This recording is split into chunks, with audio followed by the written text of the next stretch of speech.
Coronavirus, aka COVID-19, is on the list of infectious diseases. However, this is a new form of the virus and it has been discovered recently. The majority of people who get this virus suffer from mild or moderately severe symptoms. The good thing is that most of the patients recover from the illness without any treatment. In this video, we are going to be learning about the symptoms and preventive measures that can help you stay safe. According to research studies that have been done so far, older individuals and those who already have underlying medical conditions, such as cancer, chronic respiratory disease, and diabetes are more likely to suffer from severe symptoms of the diseases.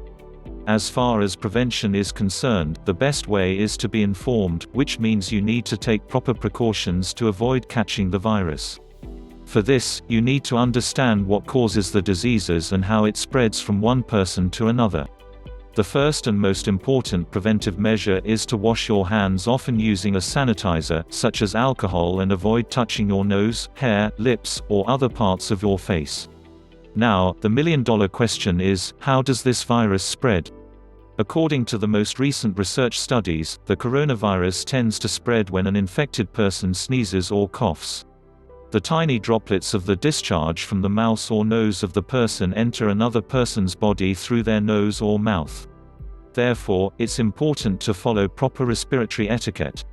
Currently, we don't have any treatments or vaccines for coronavirus.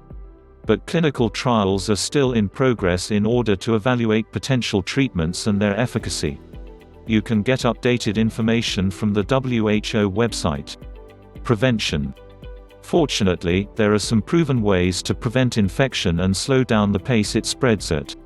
Given below are some tips that can help you save yourself from the infection and slow down the spread.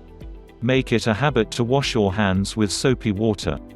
It's better to wash your hands for at least 20 seconds, as this is the amount of time the soapy water takes to kill the virus. If someone is sneezing or coughing, make sure you stand at least 1 meter away from them.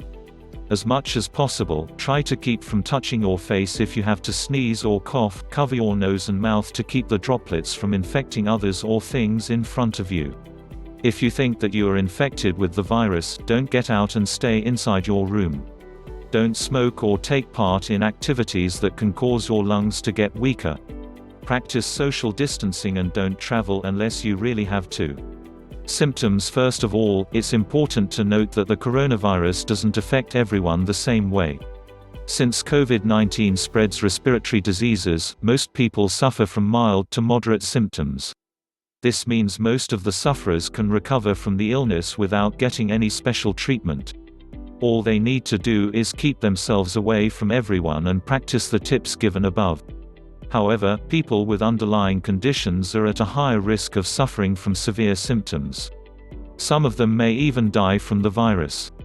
Similarly, people over the age of 60 are also at a higher risk of severe symptoms. Therefore, these people should be more careful than others. Common symptoms. Given below are some common symptoms of the virus. They are mild symptoms and can go away between 7 and 14 days. Dry cough, tiredness, fever. Other symptoms: sore throat, pains and aches, shortness of breath. Few people may suffer from a runny nose and diarrhea. If you have mild symptoms or you are observing self-isolation, you may get in touch with your health care provider for advice on how you can get tested for the virus. This is important if you want to save yourself and your family from the infection. Your life and the life of your family are in your hands. If you have a cough, fever, or you find it difficult to breathe, you may want to contact your nearby doctor right away without wasting time. So, this was basic information about the COVID-19 and the steps you can take to save yourself from the infection.